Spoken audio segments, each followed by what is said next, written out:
उन्होंने कहा हिंदू धर्म एक धोखा है और इसके बहकावे में लोग फंसे हुए हैं। जब सत्ता में थे, जब मलाई खा रहे थे, तब धर्म याद आ रहा था। तो मलाई से हट गए हैं। जब सत्ता में थे, या वो बसपा में रहे हों चाहे भाजपा में रहे हों, तो सत्ता में रहे तब सब धर्म याद आ रहा था। और सत्ता से बाहर हो गए, अधर्मी लोगों के खिलाफ कुछ भी कहना ठीक नहीं है।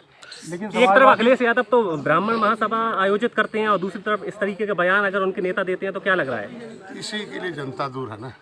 जनता जज है और जनता ही जनार्दन है और जनता ईश्वर का दूसरा रूप है। ये राम मंदिर सबका है, भारत की संस्कृति है, राम सबके हैं, भारत में रहने वाले सब हैं, चाहे वो किसी धर्म में रहें।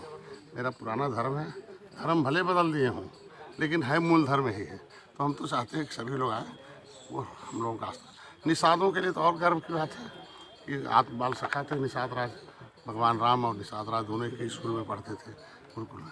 तो हम निषादों के लिए बड़ा गर्व है कि राम मंदिर बन रहा है और हम लोगों की आंखों के सामने बन रहा है। जब सत्ता में रहते तो पिछड़े नहीं आ जाते और जब सत्ता से बाहर हो जाते तो आज के दिन में देख सकते हैं आप नीचे रखो कि सत्ता में रहने वाले लोग 70 साल तक थे लोग।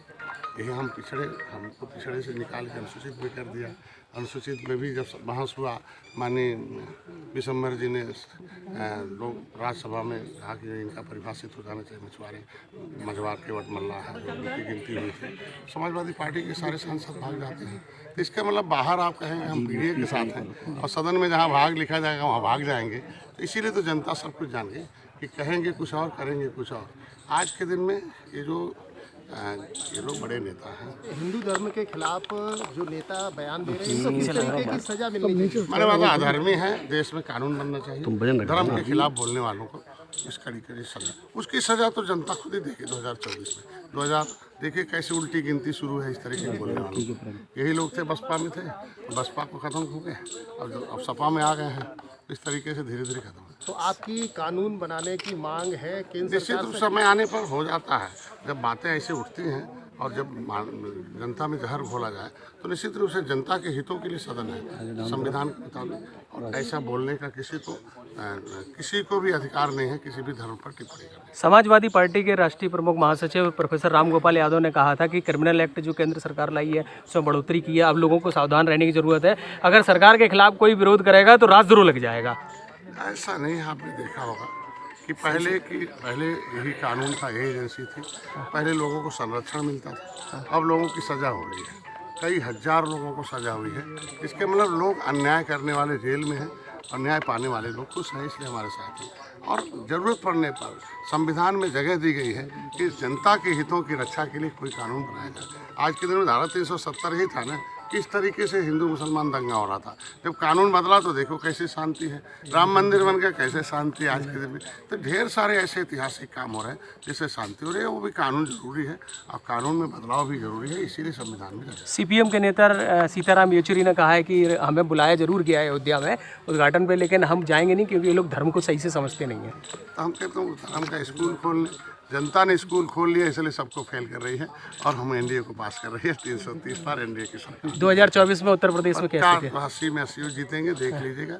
सब जाति, सब धर्म, सब वर्ग के लोग हमारे साथ हैं, सबके लिए काम कर रहे हैं। आप पिछड़े की बात करते हैं, पिछड़ा वर्ग आयोग तो मोदी ने बनाया। शिक्षा में उस शिक्षा में आरक्षण तो मोदी ने दिया। इसके मतलब हम लोग शिक्षा चाहते हैं, हम सबका विकास चाहते हैं। मुसलमानों का भी आप सच्चर कमेटी की रिपोर्ट देख लीजिए, उनकी दशा तो से बहुत खराब है। लेकिन किस अनाज आखिर ज़्यादा खराब है तो अनाज हम दे रहे हैं, इलाज हम कर रहे हैं, मकान हम दे रहे हैं बिना भेदभाव के।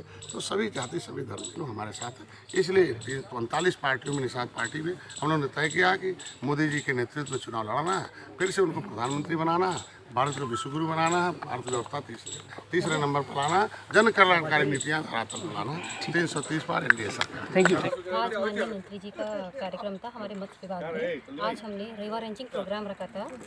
इस रिवर रेंचिंग प्रोग्राम में हम फिंगरलिंग्स को हम रिवर में स्टॉक करते हैं जिनका साइज़ होता है 80 to 100 ml।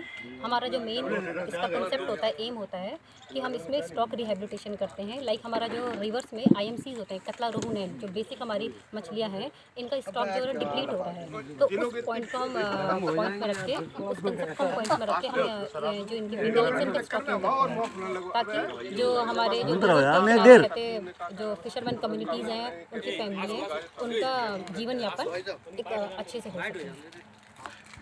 कितनी मछलियाँ छोड़ी गई हैं आज आज आप लोगों हमारे द्वारा विभाग ऑफिस? ने माननीय मंत्री जी के शुभ हाथों से 50,000 फिंगरलिंग्स को यमुना जी में हमने स्टॉक किया है।